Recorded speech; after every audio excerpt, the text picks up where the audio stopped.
지난 금요일, 토요일 우리 청년부가 함께 저녁마다 저녁 집회로 말씀을 나누고 또 기도함으로 은혜 가운데 수련회가 잘 진행되었습니다. 우리 새벽마다 기도해 주신 우리 성도님들께 너무나 감사드리고, 오늘 말씀은 그때 우리 청년들과 함께 나눴던 말씀의 그 결론 부분을 함께 좀 나누고자 합니다.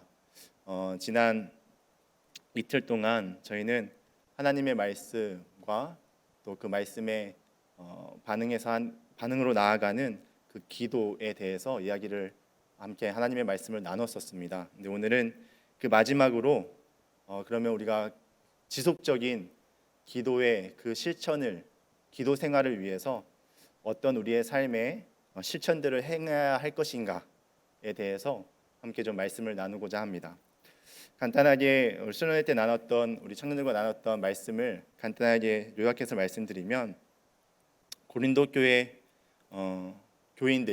교회에는 실제적인 문제가 있었습니다. 바로 분쟁과 같은 실제적인 문제가 있었는데, 바울은 그 문제를 바라보면서 첫 번째로 내민 해결책이 1장 후반부부터 2장에 말씀을 하고 있는데, 바로 십자가의 의미, 그 십자가의 가장 기초적인 그 교리, 의미와 정신을 다시 일깨워 주는 것으로 그들에게 그 문제를 해결할 수 있는 방법으로 첫 번째로 내밀었습니다.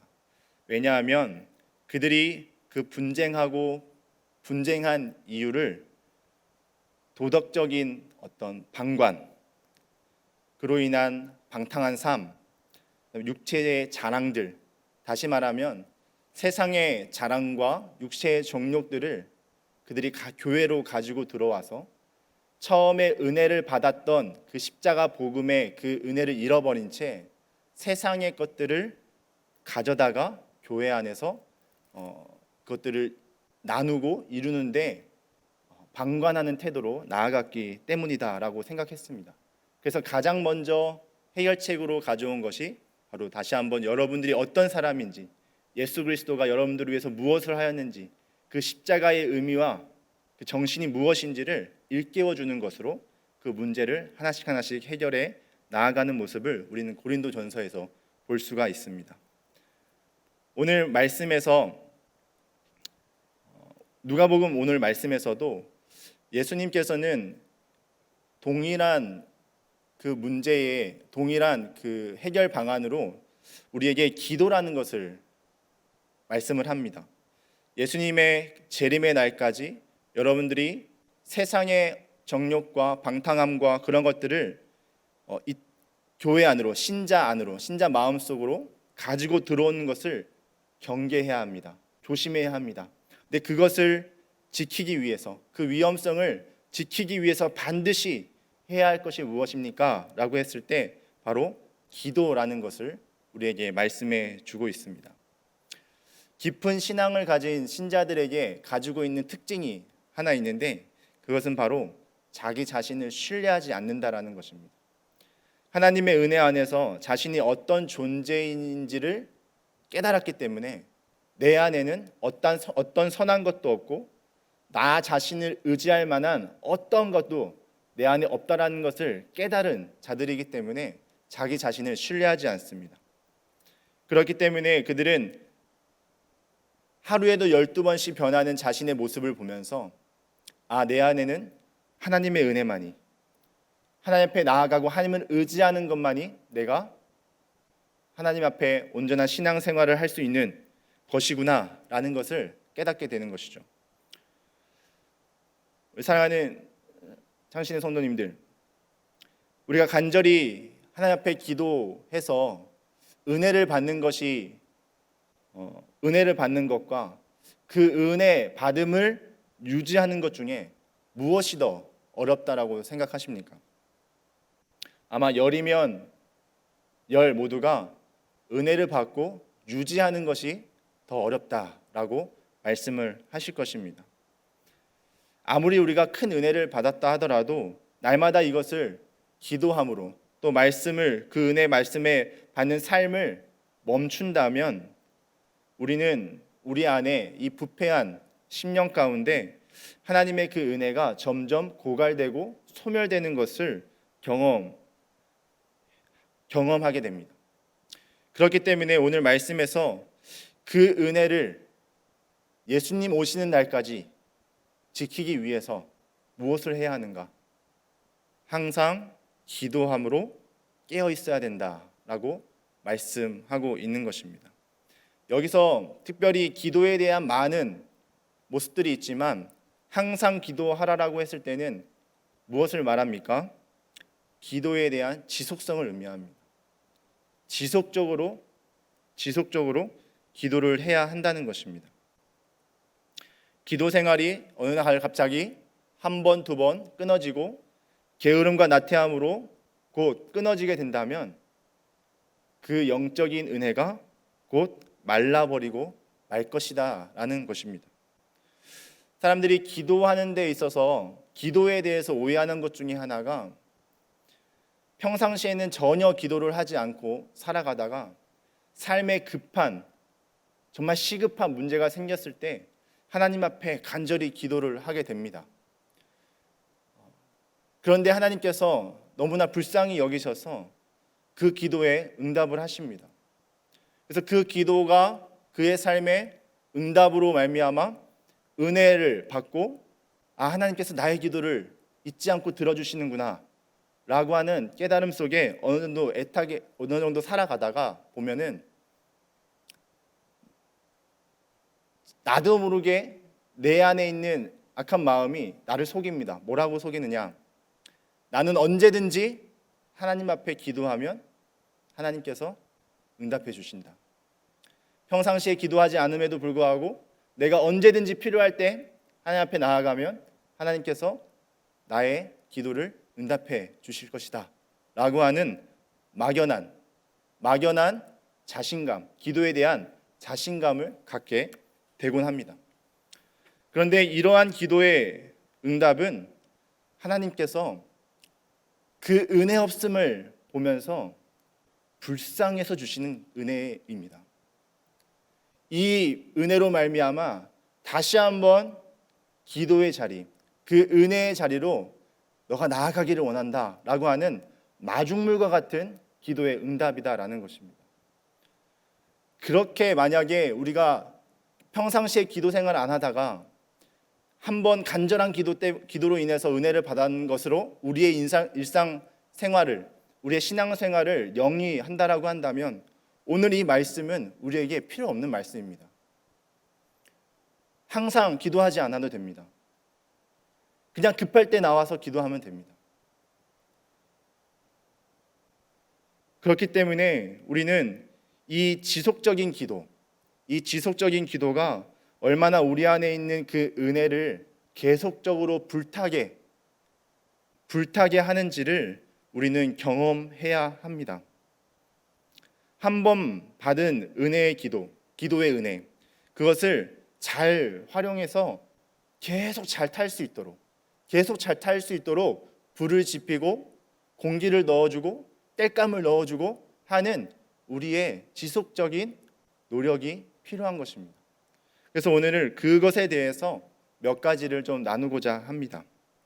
아마 올 한 해 하나님께서 우리에게 허락하신 복들을 누리고 싶어서 그것을 누리기 위한 간절한 소망을 가지고 올 한 해는 정말 기도의 자리를 내가 빼놓지 않고 나아가야겠다.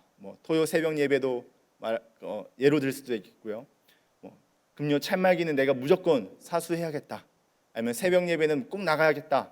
라고 하는, 또 아니면 삶의 자리에서 이 시간만큼은 꼭 내가 하나님과 기도하는 시간으로 빼놔야겠다라고 결심하신 분들이 있다면 오늘 말씀이 그것을 지속적으로 지켜가는 데 있어서 좋은 하나의 모습이 방편들이 됐으면 하는 간절한 바람이 있습니다.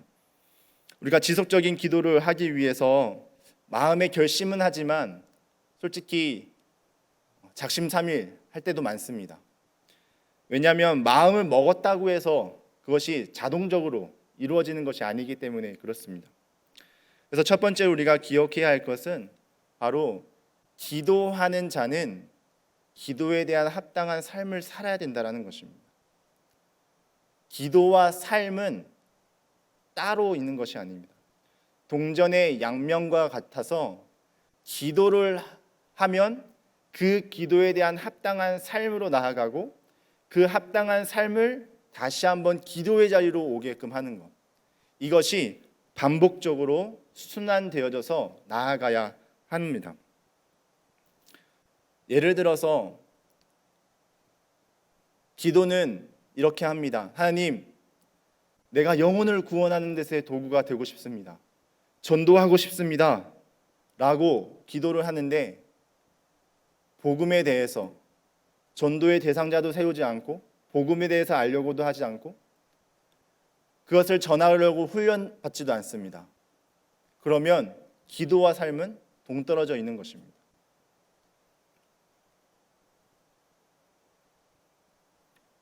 간절히 기도는 하지만 그 간절한 기도에 삶이 전혀 없다라는 것은 기도가 허공을 치고 있는 것과 마찬가지입니다. 사람은 본래 자신이 좋아하는 것, 관심을 가지고 있는 것에 마음이 모아지게 되어 있습니다. 삶 속에서 마음이 가지 않는 것을 기도로 열렬히 쏟아낼 수가 없습니다. 다시 말씀드리면 기도하고 삶을 살지 않는 것도 문제이지만 열심히 살아가고 있는 그 삶의 자리에서 자신의 마음을 쏟고 있다라고 생각하지만 그것을 기도의 자리로 가지고 오지 않는 것, 역시 우리는 기도의 삶을 살아가는 데 있어서 그것이 방해거리, 장애물거리가로 치부될 수 있다는 것입니다. 오늘 하루 내가 어떠한 것에 관심을 가지고 있는가, 또 내가 기도에 열렬한 기도를 할 때 그 기도의 제목들이 정말 내 삶의 관심거리인가? 그 관심거리라고 하는 것은 나의 정욕을 의미하는 것이 아니라 내가 기도하고 하나님 앞에 구하고 하나님의 나라를 위해서 기도하는 그것이 정말 내 삶의 핵심적인 나의 삶의 그 기도와 삶이 일치하고 있는 것인가 라는 것을 확인을 해야 한다는 것입니다. 하나님께서 말씀을 통해서 우리를 깨닫게 하십니다. 하나님의 말씀을 우리로 깨닫게 하십니다. 그리고 그 깨달은 말씀을 기도하게 하십니다.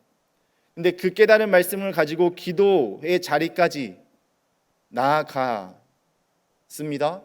그런데 삶으로는 그 깨달은 말씀을 노력하려고 하지 않습니다. 그것은 기도와 삶이 엄연히 분리되어 있는 형식적인 기도에 불과하게 될 것입니다. 두 번째로는 우리의 삶을 점검하여 규모 있는 삶이 될 수 있도록 정리를 하셔야 됩니다.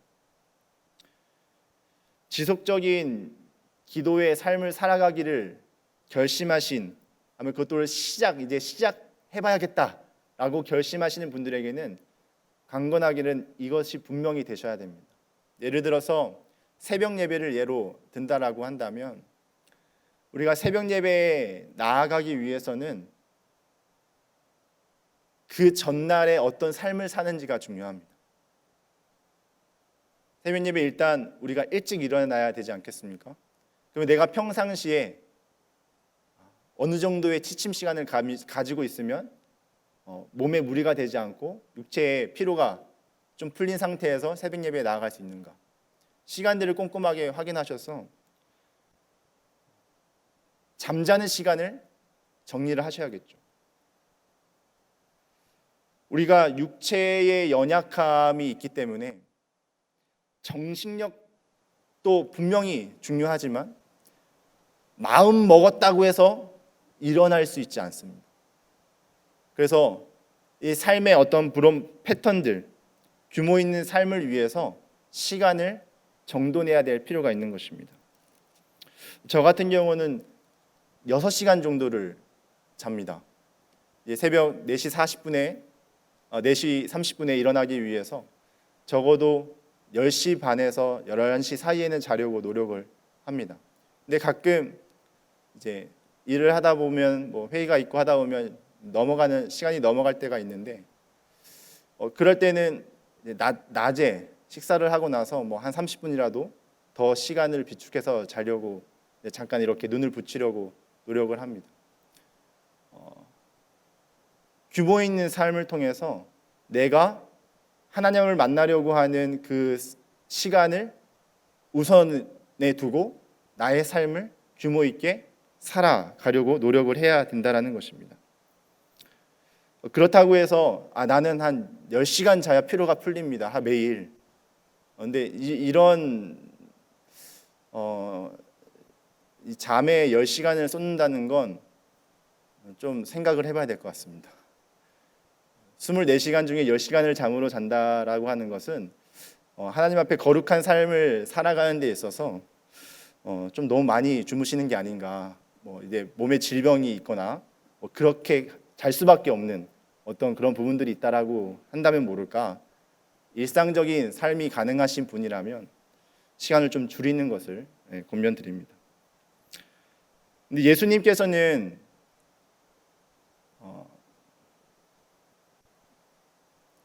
이런 규모 있는 삶을 살았다라고 우리가 볼 수 없습니다. 그러면 예수님은 그렇게 살지 않았는데 왜 우리는 그렇게 살아야 됩니까? 예수님은 기도의 삶이 자신의 삶과 일부였습니다. 자신의 삶의 전부셨습니다. 그래서 예수님은 어느 장소에서나 어느 시간대에서나 하나님과 교제하기를 가장 우선시 하셨던 분이시기 때문에 이렇게 육신의 연약함은 있으셨지만 그것이 가장 먼저 되신 분이시고 습관을 따라 기도하셨던 분이셨기 때문에 그렇습니다. 그래서 제가 이 규모 있는 삶을 말씀드릴 때 이제 기도의 삶을 생활을 실천해야겠다라고 마음 먹으신 분이시라면 꼭 그 시작을 그렇게 규모 있는 삶으로 바꾸셨으면 좋겠다라고 말씀을 드리는 것입니다.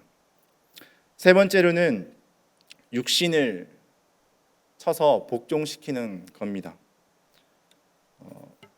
우리 인간은 영과 육으로 구성되어 있습니다. 영은 하나님을 향해서 온전한 삶을 살고 싶어 하지만 때로는 우리의 육신의 연약함이 우리를 지배하려고 많이 노력합니다. 아니요, 노력이 아닌 정말 열심을 냅니다. 그렇기 때문에 우리는 우리의 육신의 어떤 그러한 속삭임에 넘어가지 않도록 우리 육신을 쳐서 복종시켜야 합니다. 고린도전서 9장 27절에 보면 바울이 내가 내 몸을 쳐 복종하게 함은 이렇게 하면서 자신이 얼마나 하나님 앞에 거룩한 삶을 살아가기 위해서 그렇게 자신의 몸을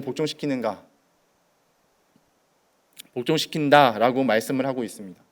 근데 이 몸을 복종시킨다라고 하는 것은 몸을 쳐서 복종시킨다라고 하는 것은 옛날에 수도자들이 자신의 몸을 학대하고 하는 어떤 그런 고행을 말하는 것이 아니라 육신이 원하는 대로 내버려 두지 말라는 것입니다. 우리의 육신이 우리의 마음 가운데 우리의 영에게 얘기합니다. 너 오늘 많이 힘들었지? 내일 하루만 좀 쉬고 기도하는 자리에 안 나가면 괜찮아. 그 다음날 나가도 되잖아. 육신이 이렇게 마음 가운데 대화를 걸어옵니다. 그러면 우리는 어떻게 하겠습니까? 무슨 소리야? 그 육신의 마음에 그 육신의 소리를 쳐내는 것이죠. 이것이 바로 내 몸을 쳐서 복종케 한다라는 말의 의미입니다. 육신이 대화를 걸어올 때 대화를 받아주는 것부터가 우리가 넘어갈 수 있는 여지를 주는 겁니다. 그렇기 때문에 우리의 육신이 그렇게 우리에게 대화를 걸어올 때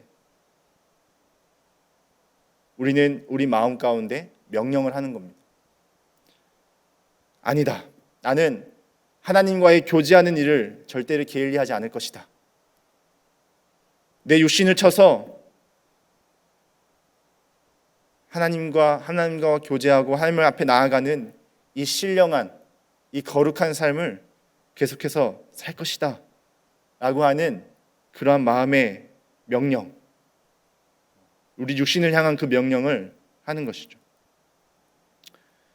그리고 네 번째로는 오늘 말씀에서 나타내주고 있는 것과 같이 기도하지 않는 삶을 통해서 우리가 걸어가야 하는 영혼의 비참함을 생각하는 것입니다.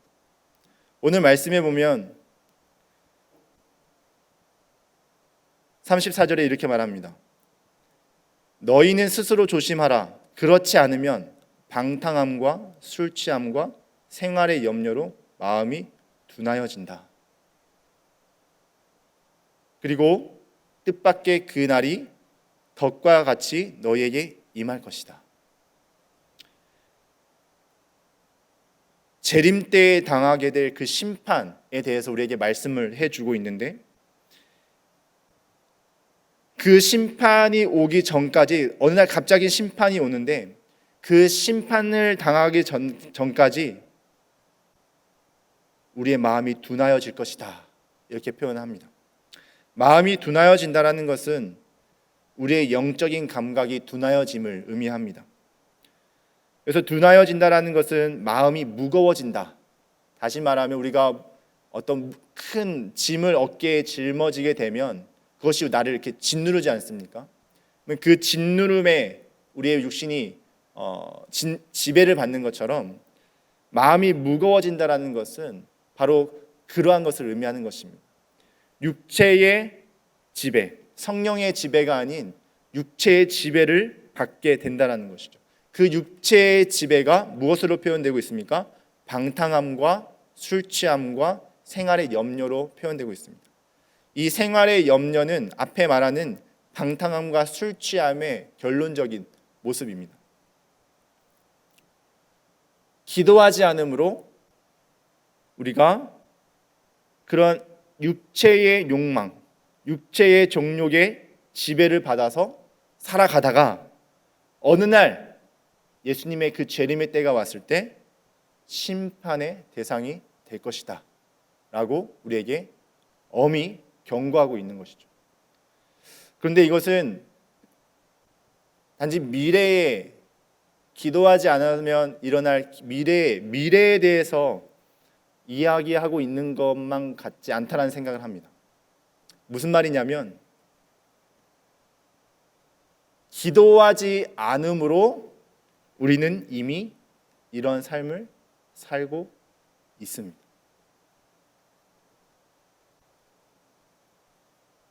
기도하지 않음으로 우리는 이미 이 삶을 살아가고 있다라는 것이죠.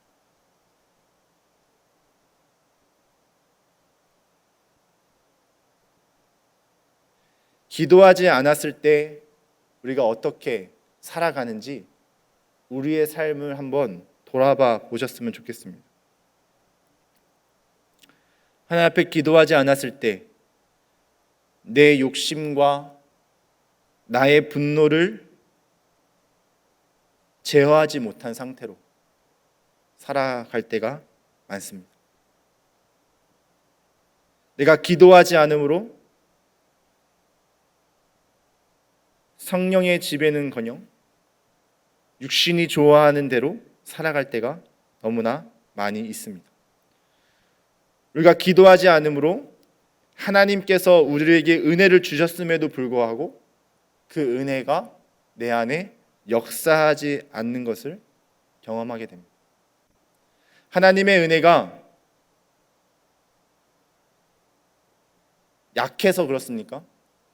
하나님의 말씀이, 깨달음이 없어서 그렇습니까? 아닙니다. 깨달음이 있습니다. 마음의 감동도 주십니다. 교훈하십니다. 그런데 기도하지 않으므로 그것을 나의 삶에 누리지 못합니다. 이러한 것을 생각했을 때 계속적인 기도 없는 삶은 바로 세속적인 삶에 취하여서 방탕함과 술 취함과 생활의 염려로 나아가는 우리의 삶을 계속적으로 살아가도록 우리 자신을 내어 두는 것입니다. 마지막으로 예수 그리스도를 묵상하는 것입니다. 예수님께서는 그의 삶이 기도의 삶이셨기 때문에 우리가 기도하신 예수님을 묵상할 때면 참 마음의 위로와 능력을 다시 한번 일깨워 주십니다.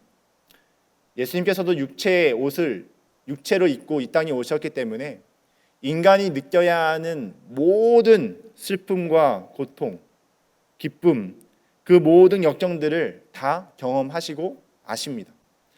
예수님께서는 힘이 지나도록 육신의 그 모든 육신을 소진하는 삶을 사셨습니다. 그럼에도 불구하고 기도의 사람으로 사셨습니다. 이 세상에서 기도하실 필요가 없으셨던 하나님의 아들이시지만 기도하지 않고서는 살 수 없었던 하나님의 아들이십니다. 여러분, 우리의 삶에 많은 어려움이 있고 또 피곤해서 기도를 쉬고 싶은 유혹이 있을 때도 있습니다.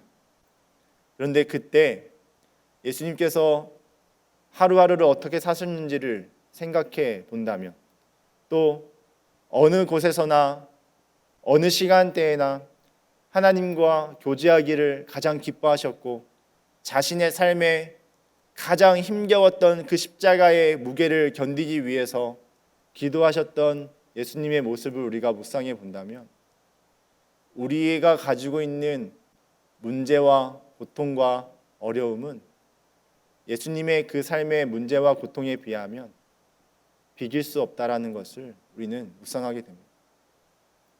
그렇기 때문에 우리는 기도의 자리로 나아가지 못하게 하는 우리의 육신의 그 소리를 뒤로 한 채 예수님께서 보여주신 그 삶을 우리 가운데 살아낼 수 있도록 예수님을 간절히 묵상하고 간절히 기도하는 우리의 삶이 될 수 있기를 간절히 소망합니다.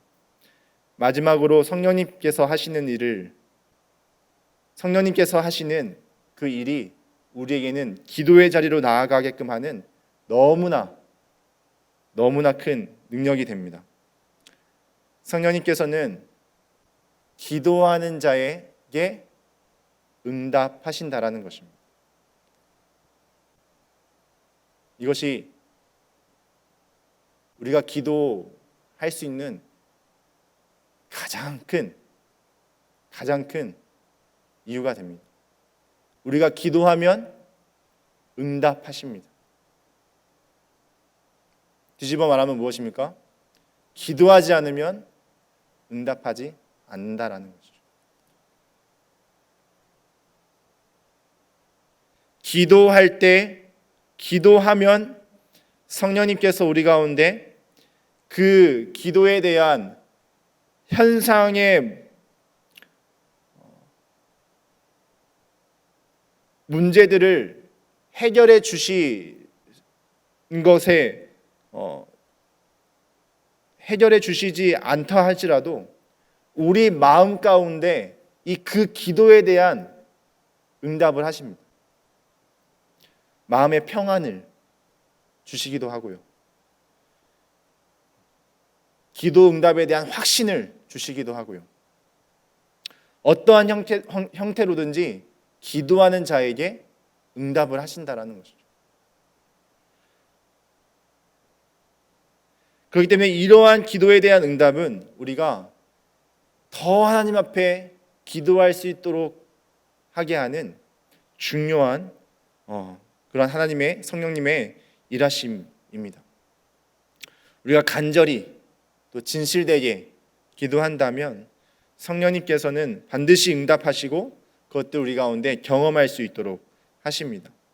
우리가 오랫동안 기도하지 않았던 왜 하나님께서 나의 기도를 들어주시지 않는 것인가 라고 하는 잘못된 그런 유혹들, 그런 것들에서 우리가 벗어나서 우리가 기꺼이 하나님의 말씀에 반응하여 기도하고, 또 성령님께서 내 안에 요구하시는 그 성령의 인도함을 따라 기도할 때에 성령님께서 분명히 그 가운데 응답하시고 우리를 계속적으로 기도의 자리로 나아갈 수 있도록 하신다라는 것을 우리가 절대 잊지 않으셨으면 좋겠습니다. 사랑하는 성도님들, 기도의 자리로 나아가는 것, 그것이 우리에게는 신자에게 빼놓을 수 없는 호흡과 같다라는 것, 우리가 모르지 않습니다. 그렇지만 그 삶이 우리의 삶이 될 수 있기를 간절히 소망합니다. 그래서 그 기도를 통해서 정말 하나님의 은혜를 날마다 경험하시고 체험하시고 승리하시는 우리의 삶이 될 수 있기를 주님의 이름으로 간절히 축원드립니다. 기도하겠습니다.